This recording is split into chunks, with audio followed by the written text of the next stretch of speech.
Welcome back, folks, to the Get a Grip on Lighting podcast.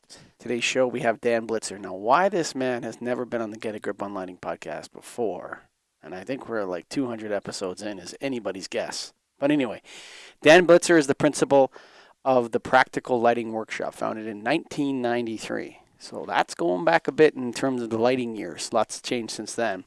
The firm provides consulting services in marketing, strategy, communication, education, and serves manufacturers and non-commercial clients. 40 years of lighting experience, including technology, luminaires, controls, application, energy efficiency and sustainability, product management, marketing, and on and on.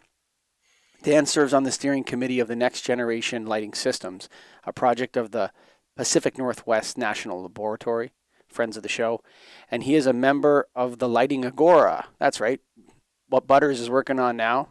We heard about that. He serves on the board of directors of the Designers Lighting Forum of New York and the Knuckles Fund for Lighting Education. And he is the primary interviewer for the IES NYC History Project. Dan is a fellow of the Illuminating Engineering Society and Lighting Certified LC, folks. That's right. He is based in New York City. Before we get to that interview with him, though, we got to keep it easy, Greg Eric. We got to go down to KEYSTONETECH.com. That's Keystone Technologies. Light made easy to easy, folks. Now, you can go down there in a few ways, and the way I just went down there was I actually went to Philadelphia. I just got back last night. I was in Keystone at their headquarters, and I was at their live experience, which they're calling it live because they have it where you can get online and actually see their products in action. They demo it, they show it, and it's a whole experience room. I think Scott's showing it on screen right now, but an awesome facility. Great to see it in person, but you can also see it online. So check it out. You can book your own experience with Keystone Live. And of course, folks, the patron, the sponsor of this show, the National Association of Innovative Lighting Distributors, go to naild.org. And a quick reminder, Dan Blitzer's LC, he's lighting certified. Why not you?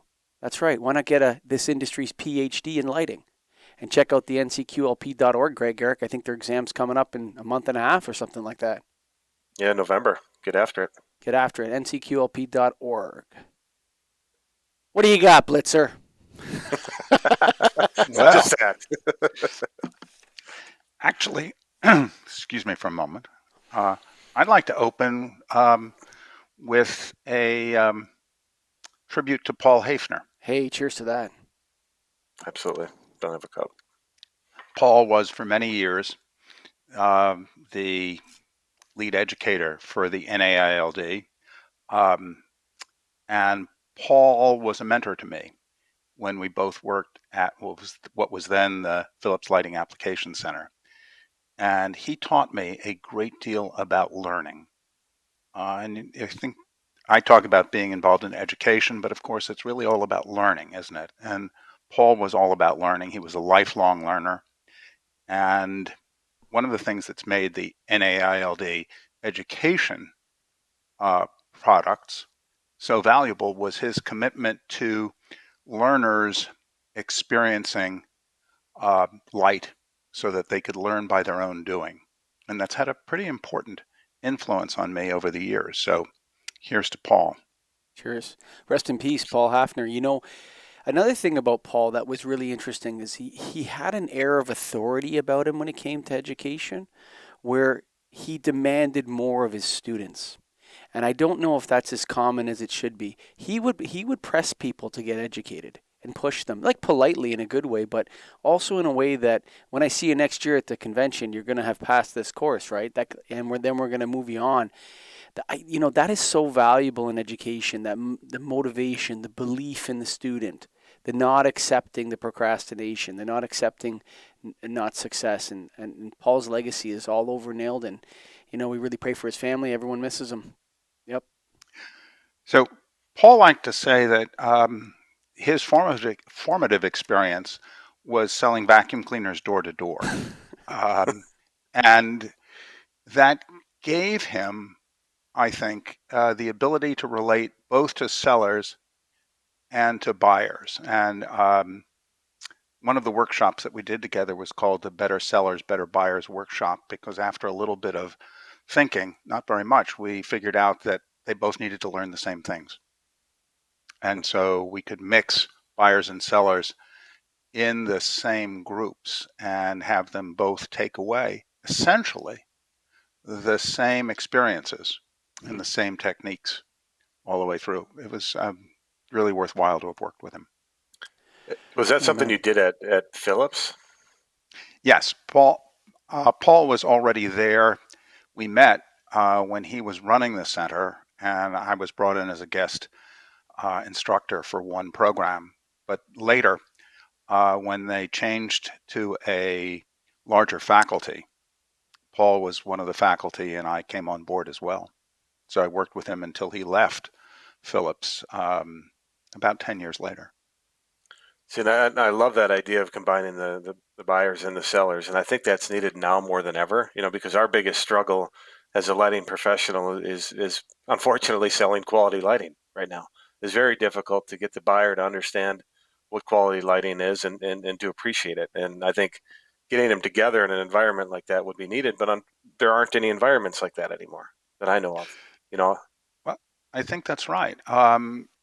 And I'm hoping that the COVID experience will renew people's interest in both face to face and hands on lighting education because you can collect information very efficiently as we do it today, remotely, electronically, but you can't learn as effectively that way at all. So there are still some. I mean, there's a center at Cooper. There's a center at Acuity. There's a wonderful couple of centers out on the West Coast as well. Um, Rab Lighting has one. There's one up in Osram still, but it's very expensive. People have to travel. They lose the time out of work. It's not on their schedule. Instructors, I'd like to say, are expensive. I wish we were more expensive, but all of that adds to the cost of in-person education. So one of the things that we did at Phillips was to say, what experiences can you not get virtually? Hmm. And if you can get it virtually, we don't want to do it. We only want to Hmm. do the kinds of things that ultimately give you something that you could only get by being here. And that's what kept the center alive until Phillips closed it just in advance of COVID. There's a lot of directions I could go here, but I want to start on this path about the vacuum cleaners and about learning and being in person. We just had an election in Canada. I'm not going to go down the political path, but I was helping out one of the candidates and doing some door knocking, and I was training a bunch of young people to do this. And there's a learning process, whether it's in the classroom or whether when you're in front of people and you're demanded to speak to them about a product or a service, and you have to do this over and over and over again. And when Paul Hafner says that's formative, what it means is that you're going towards someone with your pitch. 99% of them are going to say no to you. And you have to accept that. I think it's an interesting way that I also was a door to door salesman when I was younger for years. And it really trains you on how to communicate, how to control your facial expressions. So when people talk about learning, Dan Blitzer, there's different types of learning. Most of it involves your person being with other people. Other than that, you're kind of absorbing data or information or something. And I was talking to these kids on the campaign trail, and he's like, yeah, should I take this course online? Should I do this? And I said, well, find a place where you can work practically on the skills that they're trying to teach you. And that was what's so beautiful about what Paul created for Nailed, is because while people were learning LS1, he forced them to go back in the warehouse and touch the bulbs and bring them out and handle them and to integrate this into a practice. How important is that hands-on part of learning when you're creating educational programs, Dan? Well, for certain kinds of things, I think it's essential. Um, you can't experience light from diagrams. Um, and in fact, the process of learning how to see, we see from a very early age. But seeing light takes experience and I think takes professional guidance. That is to say, one of the things I find most valuable for me is to learn from masters who can explain how light affects a space and affects the people who are in it, both in the way they describe it, but very much in the images that they show and the images they deconstruct. It's not unlike going into a class in art history where somebody explains how a painting works, or music history where they explain how the music works. Light is both an image like painting and it's dynamic like music, and gifted lighting designers, and I'm not one, of course, have this remarkable ability to see, and some of them, not all of them, also have an equally remarkable ability to communicate that. But the best way to do it is to do it in 3 dimensions with somebody helping your eyes move from bright spot to darker spot around the room, understanding the focus, understanding the relationship of the lighted elements to each other. And so that, I think, you need in-person experience. You can understand the physics, you can understand the mathematics, you can certainly understand to some extent the terminology virtually. And some people are developing methods of helping individual remote learners also experience on a remote basis. Colorado, I think it's Colorado University, I'm never sure whether the university comes before or after the state, has started a virtual program in which they shipped out kits, demonstration kits, to the registered students so that students could actually demonstrate for themselves and manipulate the lighting elements and the materials so that they wouldn't depend on an instructor showing them slides, but they could actually do it for themselves, and they could explore for themselves, much as Paul helped students learn to explore.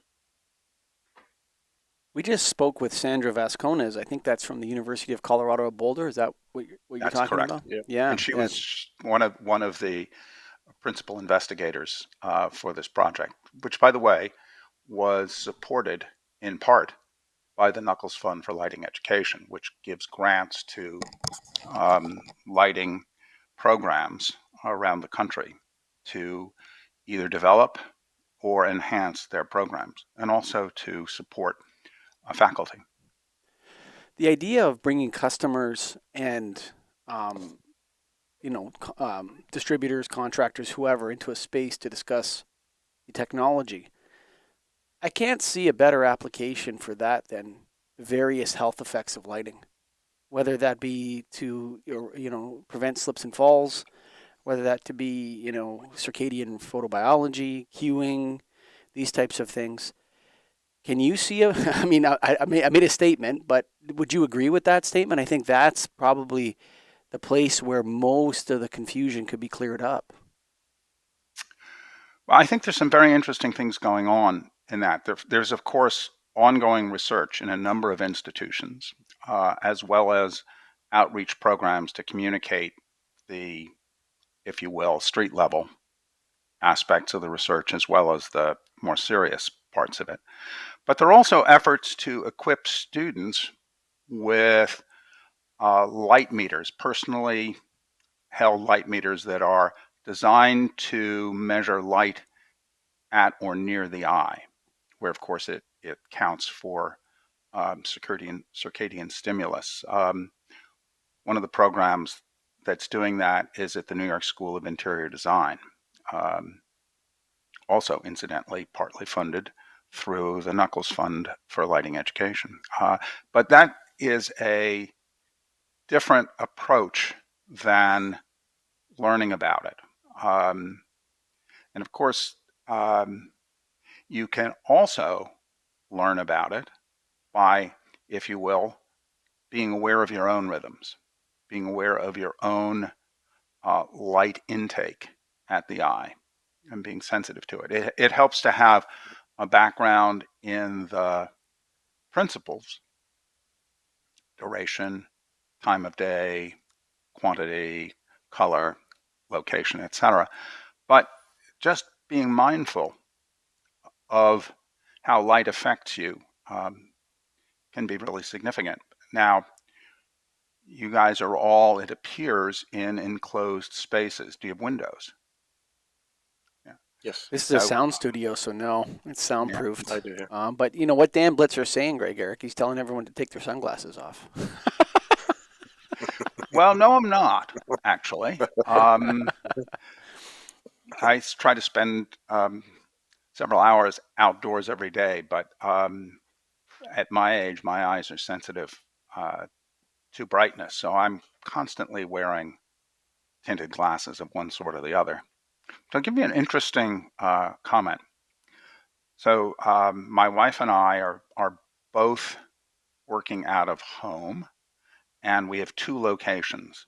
One of them is part of the living room, which you can't see, but it's off to my right, um, and that has windows. And the other is fully enclosed, almost like a shipboard cabin, and that's off to my left. And Joyce said, I prefer the privacy of being enclosed. And Dan said, I prefer the daylight all the way through. And it helps offset the effects of being in front of a computer screen and also to some degree isolated. The two things that we're Hmm. struggling with after nearly 2 years under COVID. Now the Knuckles Fund. Who is Knuckles, and where did that come from? So James Knuckles was a lighting designer, and he was extraordinarily influential in exciting people about lighting. He practiced in New York. He was associated with the Parsons School of Design, but mostly he was a proselytizer. He wrote a significant book, I think in the 1970s, but he's remembered for exciting people about lighting and encouraging people to enter the field.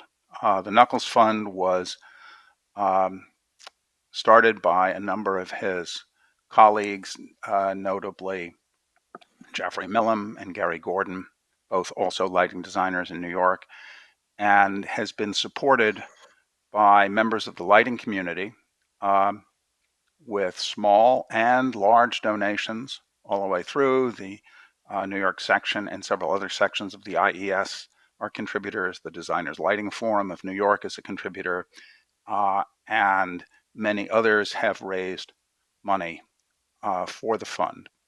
It supports educational programs at universities and has, I wish I had that statistic, but it's literally dozens of university level programs. It also supports fellowships for faculty and now gives awards to students for achievement all the way through. And all of these go around the country in various ways. Some of the programs that universities have been introducing are inspiring. There's no other word for it. The dedication, imagination, passion of the principal instructors should motivate more of us to contribute to the next generation of lighting professionals. That's great. Now this lighting or the practical lighting workshop you founded in 1993. What made you do that, and tell us what you do there primarily. So I started in lighting in 1979. I really would like to tell this story. Hmm? So forgive me. I haven't figured out how Please to do. tell it quickly. Indulge yourself. Uh, You got time. well, you'll see just how long it's going to be because I studied economics and city planning in college and wanted to go into city planning when I graduated, but that was 1974, and Watergate just soured me on government service in a big way. So I thought I might get in through a side door in a private company, but I didn't have real estate contacts or experience, so that wasn't going to happen for me at the time. It was a recession too. So I went and joined an insurance company, who, of course, was a major investor in real estate all the way through. But I never got anything out of that in terms of my career opportunity. I did come away with my wife, and that was worth all the time anyway. But after about 5 years, it was time to move on, and I wanted to move into a smaller company. My wife said, well, you have family at Lightlear. Why don't you look at them? And I did. And I called up the head of human resources, whom I knew. And I said, Walter, hi, it's Dan Blitzer. I'd like to talk to you about opportunities at Lightlear. And he said, oh, what do you want? And that was a little bit like a freeze-dried phone call. The only time I've ever had anything as chilling as that was when I was dating. At any rate, I said, I'd like to be a salesman. Walter says, fantastic, come right in, we'd like to talk to you. I don't know what he thought I wanted to do. He must have thought I was looking for an express to the 8th floor where the executives were. No, I wanted to go out and learn the business at the ground selling. And of course, one of the problems with the insurance company is, so you can see the beard, which dates back to high school, I wasn't going to be out selling insurance with a beard. But in lighting, it was a different matter. So he said, where would you like to go? I said, I would like to go to Seattle, which had a fabulous sales team. In those days, there were factory salespeople in lighting fixtures, not just agents. And they had a great regional sales manager because I'd done the comp studies at the company. I said, we don't have any places in Seattle. Would you mind going to San Francisco? And I said, San Francisco, fantastic, I'm on my way. And literally was at the end of the month. I was very fortunate that I got to go to San Francisco because Lightlear had a terrible reputation in the territory. It was really hard to imagine it could have been any worse, and therefore the opportunity to improve it was very rich. And most importantly, it was a growing, young, dynamic lighting community with many of the names that you would recognize today as being early practitioners in there. I'll just name several of them. Naomi Miller, Jan Moyer, Jim Benya, Nancy McCoy were all active in the marketplace at the time. Name dropper. You bet. You bet. Well, as a new person coming into the territory, as you know well, the established sales agents already monopolized the principles of the engineering firms. And they were doing most of the lighting, of course, at that time. So who was open to a newcomer were the younger people. And they were more or less of my generation. And that's where the bonds formed all the way through. But anyway, back to the fun part of the story. So I call up my mother and I said, Mom, I'm going to join Lightlear. Since she was married to Lightlear, this didn't seem like a particularly attractive proposition to her. And she said, no, you should become a teacher. I said, no, Mom, I would like to go into business. No, you should become a teacher. So I said, no, Mom, I want to be a salesman. I want to learn the business. You should be a teacher. I said, Mom, I've taken the job. Well, punchline of the story, of course, is what do I do today? Your mom was right. Your mom was right. And by the way, that is one of the truths of the world, right? Your mother is always right. You just have to figure out in what way. Sure. Okay, I want to mix it up here a little bit because, we've been all positive on in education all the time. And I want to ask you some tougher questions about education. Now, you're a gun for hire, right? You go out, you're a consultant. People can hire you to make training programs for them, right? A marketing mercenary. There you go. In my phrase. Yeah, there you go. A thug. Pure educational thug. I like it. So a lot of times what is called education is really is really sales or product training masquerading as education. And how, LS1 is not this. LS1 with Nailed is a pure lighting educational program. It's not trying to, it is teaching you to sell in a sense, but it's, what are the differences between those two things? And as a professional, I'm not saying one's better than the other, both are necessary, but oftentimes the sales training or the product training is kind of cloaked in like an educational look to it when it's not that. How do you approach those things differently? Do you identify it? Is it a different strategy? I don't know exactly what I'm asking, but I want you to talk about the difference between those two things. I'll throw it this way. In my opinion, the greatest lighting salesperson is one of a handful of lighting designers who are able to persuade or convince, if you will, clients to invest in their services. Um, and they have remarkable communicative abilities, and they accomplish more in terms of enhancing the visual environment than do product salespeople by offering another 5 lumens per watt or 3 points of CRI or whatever the issue is there.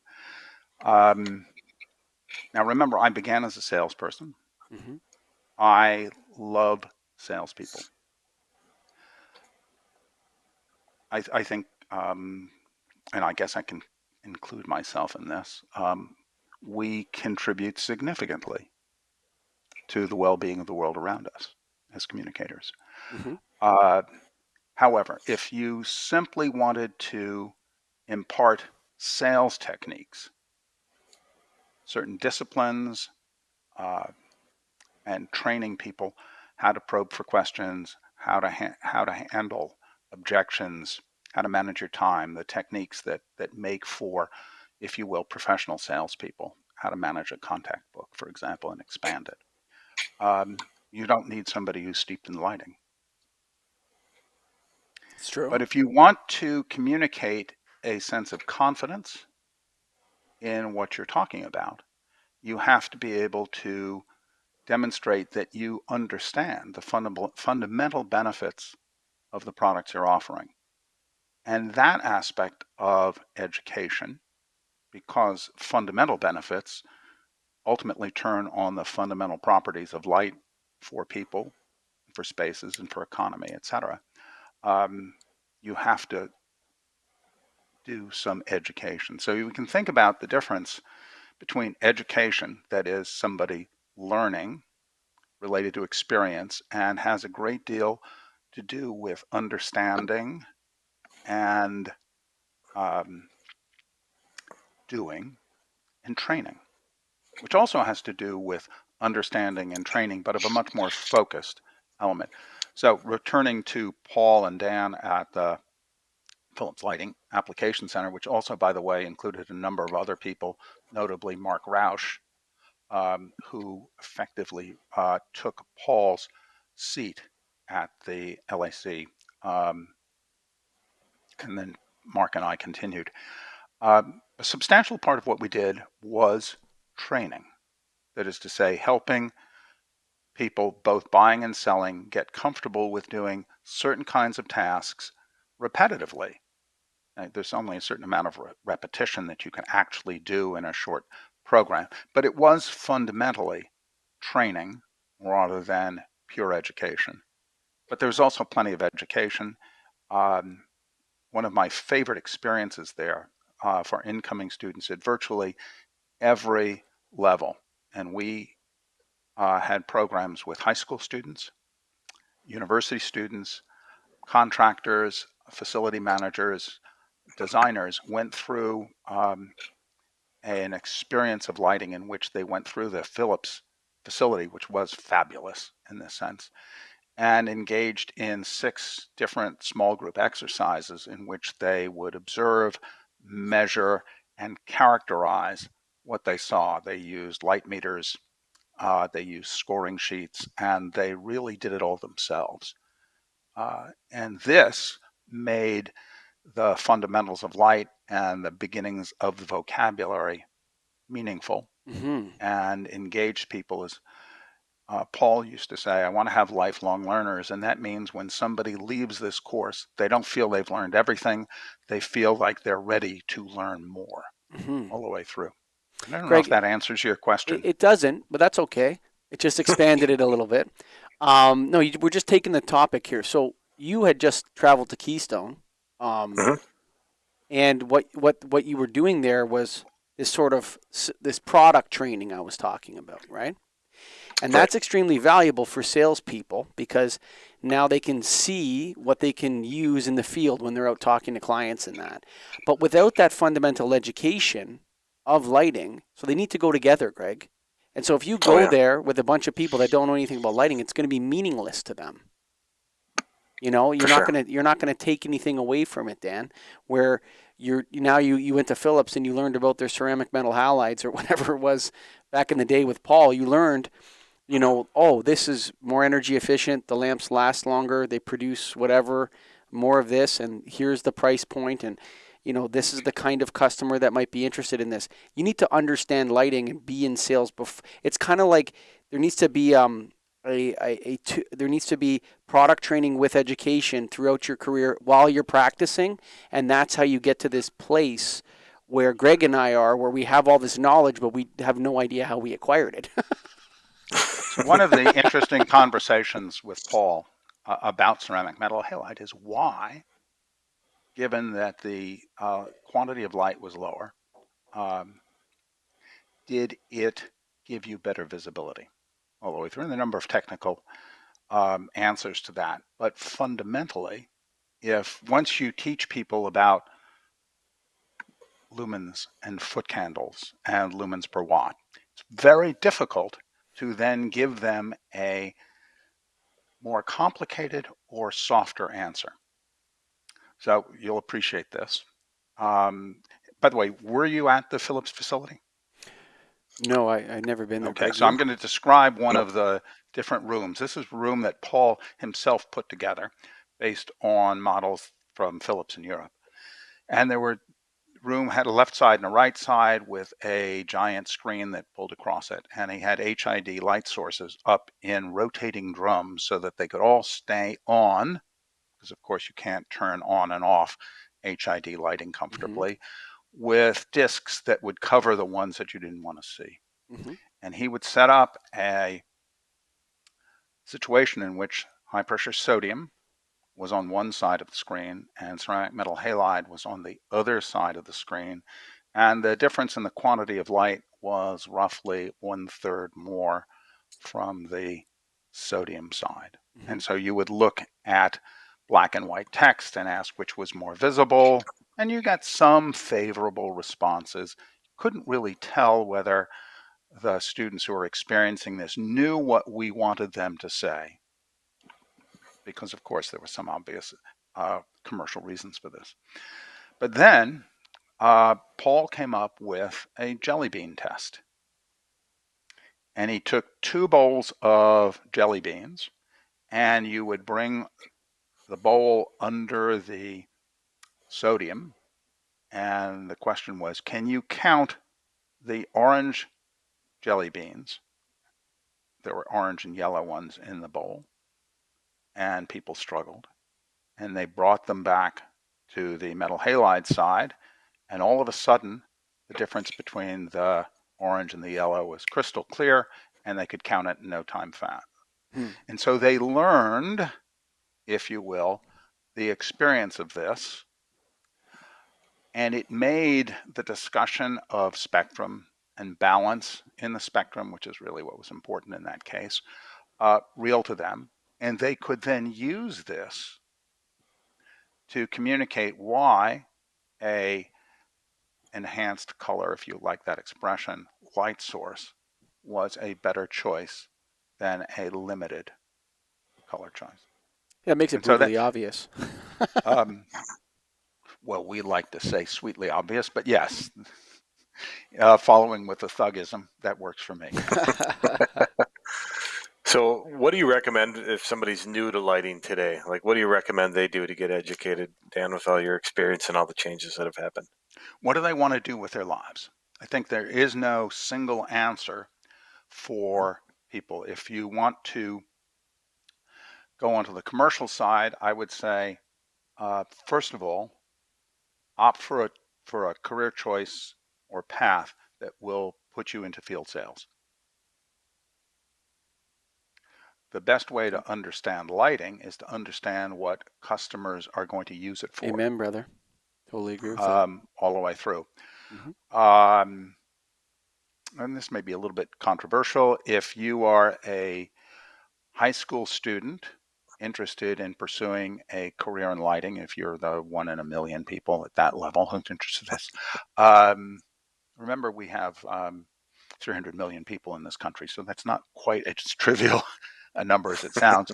I would recommend theater. And what the lighting designers who grew up in the theater, and somebody made a comment on the Vasconez podcast that seeing a convergence of architectural and theatrical lighting design, I think it goes quite a ways back, easily 40 or 50 years. But what the designers who've had that background will say, among other things, is that you get multiples of experience in your formal education because you set up and knock down and change many, many more shows than you can design, build, and experience architectural lighting, even with modern virtual techniques. So that gives two different answers to that. If you are a young practitioner in associated fields, and I use the term practitioner to cover people both in the commercial and on the design side. Think about an electrical designer, for example, or a project manager at a contracting firm or in a distributorship.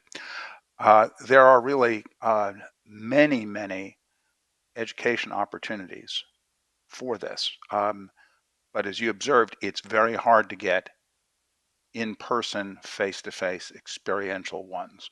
So I would look for a combination of broad information-based education with a mentor. Go out and find a Paul Hafner, for example, Yeah, good luck with or that. anybody else who has a passion for lighting, Sure. who can help you see and appreciate all of the opportunity in the world around you to learn and experience. You got to strike out with a club. Like when you answered the question, I think I've been very good. My shield is strong, and I have deflected your club stroke so far. So lay on. you got to strike out with like when you like what person in their 20s, what I can't remember exactly how you worded it, but what do you want to do, or what do you want to do with your life? Like, what direction do you want to go in your life? Like, nobody knows the answer to that question. I don't even know now. It's like when you got to. That's why I like your answer with field sales, because what it does is it forces you to have multiple interactions with people on a regular basis, talking about the subject at hand. When you're in some sort of you're in some space where everyone's an engineer or something like that, you lose sort of the pulse of what people actually want to buy, and that's why that fight between sales and engineering that you see in companies and this sort of thing, the salespeople are bringing back the information from the street. A good company will listen to that. A company that does that very well, Greg Eric, is Keystone, actually. Keystone Technologies. They're constantly calling, asking us about products, and is this going to sell? And, what do you guys think of this? And, Josh had done multiple roundtable discussions with the Gray Zone crew in Nailed. And so, yeah, I mean, but who knows what they want to do? But I love the idea of encouraging people into sales at the beginning of their career. That doesn't mean that you're going to be in sales forever, but it gives you a sense of where lights go, what they do, why people buy them, what the different purposes are for using them. And, I think that's great advice, Dan. I really do. Let me amplify it a little bit. So imagine you are a young marketing manager at a manufacturer, and you're in your mid 20s. And you do not want to be a salesman. You want to be an executive. You want to be a manager. Whatever it is your ambition is, it's not to carry a bag. I'd say go out and sell now. Learn it now. Learn it while your opportunity cost is low. Sure. Agree totally. Because the further you advance in the company, the more opportunity you give up to start in sales, and the more risk that you damage your, if you want, managerial or administrative reputation when you happen to accidentally say something bad about your customer's wife. Uh-oh. Um, Don't want to do or as that. or as one lighting salesperson I know very, very well, burn a hole in your customer's carpet. Yeah, sure. He forgave me. There you go. Dan Blitzer, it's been too long that you haven't been on the show, and I want to thank you for being a guest today. And is there any final thoughts for the Get a Grip on Lighting universe from Dan Blitzer? Yes. Final thought. There, you mentioned Tom Butters and the Lighting Agora. I'd like to put in a plug for the opportunity for manufacturers or users of lighting to take advantage of the Agora for two benefits. Number one is a diverse range of experience and talent that can be brought to bear on a number of marketing, education, strategic problems there. And also the ability to do projects both large and small, and to do them fast and at low risk. So there's a plug. There's a And of plug. course, I'm part of the Agora, so it's not exactly independent. Yes. Yep. Conflict of interest revealed. Greg Eric, Yes. what do you keep? You want to keep it easy here at the end of the show, or what do you got? Got to keep it That's what easy? you're supposed to do. Yeah, let's keep it easy. KEYSTONETECH.com. That's KeystoneTech.com. Greg, you just did some product training there. Why don't you tell all the peeps out there about it? I did, and I didn't realize how nicely it would tie into the show at the beginning. But Yeah. we talked about, and what Dan said, and what I think is the title of the show. You can't experience light from diagrams. You actually have to see it. Be there in person and experience it, hands-on, all of that. And Keystone Live does that for you. Well, we're going to have to fight about that because I was going to go with your mom is always right, Dan Blitzer. Oh, that's good too. But if you made it to the end here, folks, thank you. It's from our hearts. Can I have the penultimate word? Oh, hang on one second. Let me just tell you about NAILD.org and NCQLP.org. Check them out for the LC exam. And we're going to give the last word to Dan. What do you got, Dan? I'd like to say thank you very much. And man, you guys really have cool hats. Awesome. Thank you, Dan. Folks, thank you for listening. You know where to find us on all the social media out there. All the stuff that we talked about in the show, it'll be posted in the show notes on the website. So if you want to see Lighting Agora or any of the other things that are in Dan's profile, they'll be there. I know I speak on behalf of all three of us. And Scott, the producer, yeah, he's there. Someone does it. Someone you don't see is doing a lot of work. We love you guys. Thanks for listening. Bye for now.